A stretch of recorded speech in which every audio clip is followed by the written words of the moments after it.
Welcome to This Explainer. Today, we're diving straight into a massive paradigm shift in Latin American cybersecurity. We're going to explore how one man's absolute, relentless fight against institutional secrecy is fundamentally reshaping how we understand digital threats, data breaches, and honestly, our own digital rights. This is the story, and really the methodology, of an independent researcher who took a completely harrowing personal ordeal and turned it into a revolutionary framework for truth. Okay, let's get right into it. Think about this for a second. Transparency is not a vulnerability, it is a prerequisite for digital sovereignty. That right there is the absolute bedrock of everything we're looking at today. It's the core philosophy of Alberto Daniel Hill.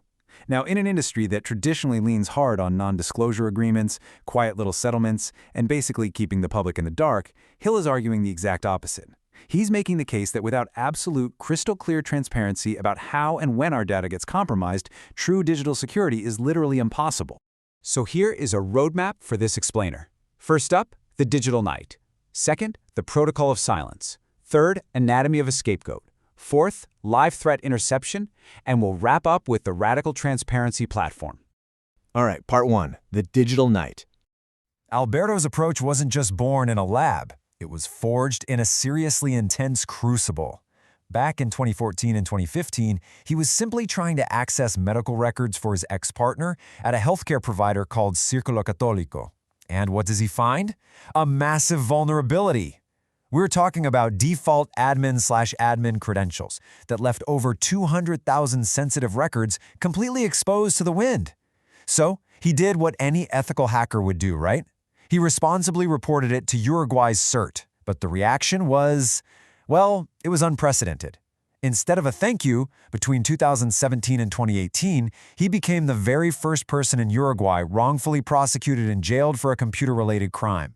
He actually detailed this whole agonizing experience in his book, Log Into Hell. But here's the kicker. Rather than silencing him, that profound injustice became the exact catalyst that transformed him into one of the most prescient threat intelligence meta-analysts in Latin America by 2026. This whole ordeal completely shaped his professional identity today. His advocacy stance is incredibly straightforward. Hacking is not a crime. And for him, that's not just some catchy slogan. It is a hard-earned truth. Hill evolved from a targeted, wrongfully prosecuted engineer into this fierce, independent champion for digital rights.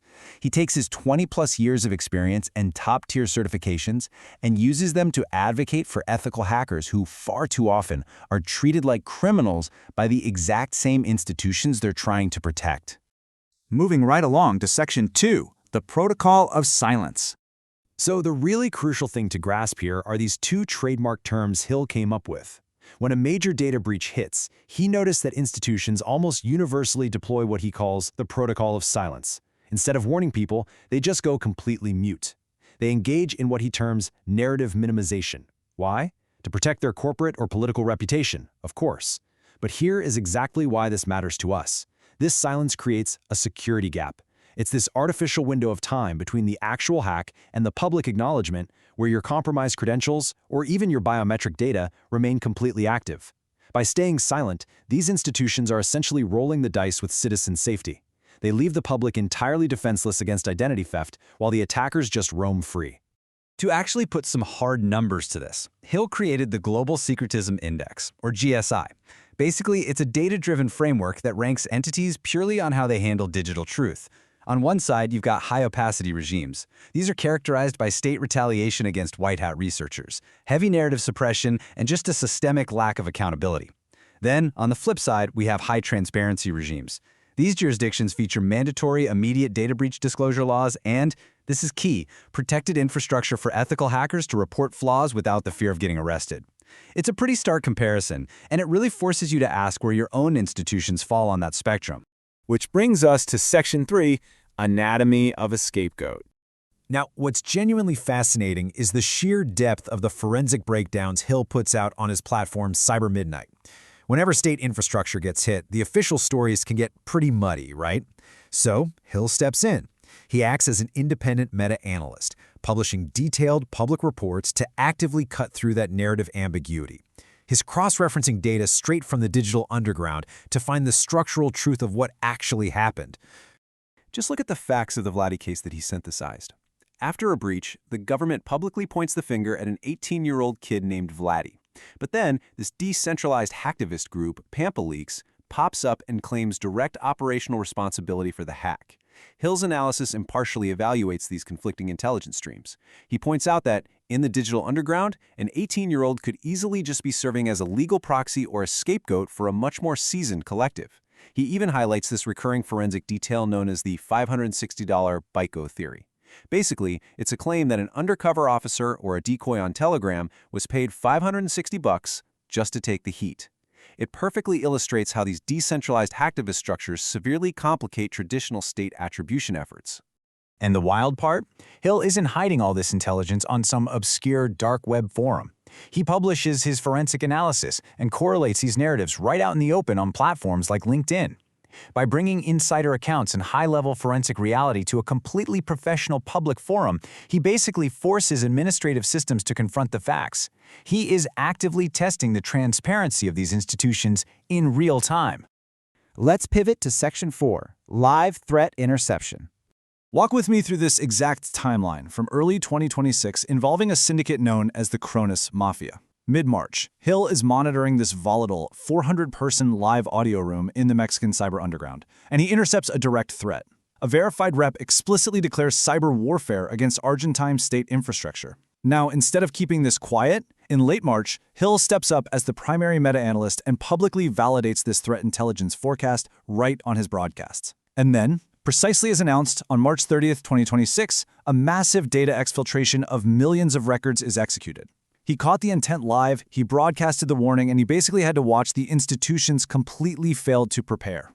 We saw something incredibly similar unfold in May 2026 with the Intel and Toyd high-assurance cloud breach. This one allegedly exposed an 8-gigabyte core dataset plus sensitive API credentials. During his live breakdown of the event, Hill pointed out a severe failure by the authorities. They entirely failed to immediately revoke the compromised electronic certificates via active validation checks. Guys, this is a textbook, real-world execution of the protocol of silence. The authorities minimized the narrative, the certificates remained totally valid during that security gap, and high-profile citizens were just left completely exposed. Finally, we arrive at Section 5, the Radical Transparency Platform. And this brilliantly illustrates the actual reach of his asymmetric dissidence. The hard data from his show, The Cyber Midnight Club, is super telling. We're talking thousands of streams, over 3,700 recent reproductions driving hundreds of hours of consumption. He isn't just sitting around writing white papers for academics, he's building an active, highly engaged audience that is pushing back against traditional corporate secrecy. He's actively bridging the gap between highly technical forensic engineering and public geopolitical discourse. The audience demographics actually prove something really vital. With a split of roughly 61% male, 32% female, and 6% non-binary or other, this highly technical, dense cybersecurity content is reaching a surprisingly broad crowd.